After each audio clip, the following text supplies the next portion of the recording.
వాళ్ళు మన మధ్యలోనే ఉంటారు, మన లెక్కనే ఉంటారు, మనుషులు లాగా. కానీ మనుషులు కాదు వాళ్ళు, వాళ్ళు మామూలు కాదు వాళ్ళు. మీకు బోర్ అయితే కొడతలేదు కదా. వాళ్ళు ఎక్కడో తెలిసిన మీకు. ఈ రావణాసురుడు వచ్చి సీతమ్మవారిని చెరబట్టిండు కదా రామాయణంలో. సీతమ్మవారిని చెరబట్టి తీసుకొని పోయిండు లంకకు. వెతికి వెతికి వాందోలు వీందోలు ఆఖరికి హనుమంతుడు పోయి జాడ తీసుకొచ్చిండు. లంకలున్నదే అమ్మవారిని చూసి వచ్చిన మాట్లాడొచ్చాను. ఇడిపించుకొచ్చుకోవాలి కదా, యుద్ధం పోవాలి కదా. యుద్ధానికి పోయిండ్రు. సరే చాలా కష్టపడి మొత్తం మీద బ్రిడ్జి గిడ్జి అంతా కట్టుకొని యుద్ధం పోయిండ్రు. అయితే అప్పుడు యుద్ధం ధర్మయుద్ధం ఉంటుండే. ఇప్పటిలేక లంక యుద్ధం ఉండవు. ఈ దొంగసారి దెబ్బలు తీసుడు అంతా ఆవుల మాటలు మాట్లాడు, పిచ్చి పిచ్చి మాట్లాడు లేకుండా అప్పుడు ఇంత లంగతన మా వైపుడు.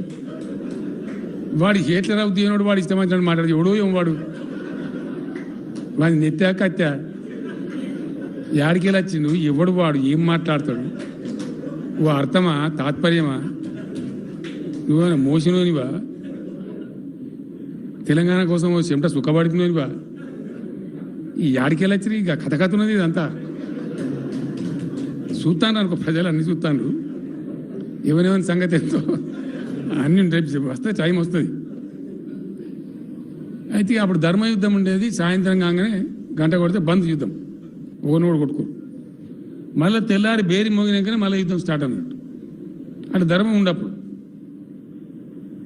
ఇక బంద్ అయిన తర్వాత ఏం చేస్తారు, రాజు కూర్చొని మరి మనకి ఏం జరుగుతుంది, వాళ్ళెందరు చచ్చిరు మనం ఎందరు చచ్చినాం, ఎట్లెట్లున్నది, మనం గెలవాలంటే ఎట్లా అని వ్యూహరచన చేసుకుంటారు కదా. ఓ రోజు రాముల వారు కూర్చుంటే మరి ఏమవుతుందా ఏం కథ అంటే, పెద్ద దండి కథ అవుతుంది సార్. రావణాసురుని సైన్యం అయితే వాళ్ళు రాక్షసులను ముడగొడుకులు, వాళ్ళు మన వాళ్ళేమో కోతులు అయిపోయిన వానరులు. వాడు ఒక్క రాక్షసి అడిగి పడితే మన 20 దత్తాన్ని కోతులు. మరి ఏం చేస్తాం, మరి నువ్వే శ్రీరామచంద్రుని అయితే దేవుని అయితే ఏదైనా చేసి గెలిపించాలి. ఎందుకంటే మనం ధర్మం తరఫున మనం ఉన్నాము, అన్యాయం తరఫున వాడున్నాడు. మనం ఓడిపోతే ధర్మం ఓడిపోతా సుమా, గెలిపించాలి అంటే సరే గెలిపించచ్చు. కానీ మరి నా దగ్గర చాలా పవర్ఫుల్ ఆయుధం ఉంటుంది రామబాణం అని, అది వేస్తే దానికి ఎదురుగా మొత్తం చచ్చిపోతారు. అది సృష్టి నియమానికి విరుద్ధమయ్యా. ఏందో సార్ అదంతా నువ్వు చదువుకోగాని, నువ్వే దేవుని కాబట్టి నువ్వు ఎట్లైనా సవరించుకోగాని వాళ్ళు మాత్రం చంపేయాలంటే ఇక మంచిదని చెప్పి రాముల వారు తెల్లారి యుద్ధం స్టార్ట్ అయినాక దేవుని ప్రార్థన చేసి ఆయన రామబాణం ఇష్టం. రామబాణం ఇక దానికి ఎదురుగా నిలబడ కదా, కథం అయిపోయినంత. రావణాసురుడు లంకల రాక్షసులు మొత్తం మాటాసేపు. వీళ్ళు యుద్ధం గెలిచేందుకు అమ్మవారిని తీసుకొని బయలుదేరి రిటర్న్ వస్తాను. రిటర్న్ కొద్ది దూరం వచ్చి తోపండి వస్తుంటే ఈ సగం ఆయుష్తో చచ్చిపోయిన రాక్షసులనే కదా, వాళ్ళు అడ్డం తిరిగింది. నువ్వు దేవుని అయితే నువ్వు బాణం వేస్తే మేము గౌరవించి మేము చచ్చిపోతే మా సగం ఆయుష్ మిగిలి ఉన్నది, మరి మా కథ ఎందుకు నువ్వు చెప్పు అంటే, మీరు ఏం బాధపడకుండా బిడ్డ, కలియుగం వస్తుంది, ఊరికి 5-6 చొప్పున పుట్టి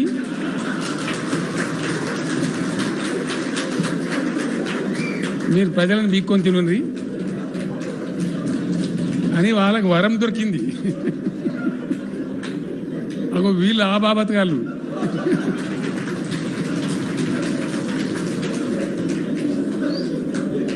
చూసినందుకు మన లెక్కనే ఉంటారు కానీ మన సంతటోళ్ళు కాదు, వాళ్ళు ఆ సంతటోళ్ళు. వాళ్ళు మామూలు అస్తుమా, వాళ్ళతో బచాయించుకొని ఉండాలి మనం. అవి అట్లా ఈ మధ్య కథమైపోతారు అనుకో. వాళ్ళు కూడా వాళ్ళ దానిలో కూడా 12 మందికి ఆయుష్ నిండిపోతారు సార్ అన్నారు. ఇంకా ఆడకొందరు ఉన్నారు. అంటే ప్రతీప శక్తులు అంటారు వీటిని, నెగటివ్ ఫోర్సెస్.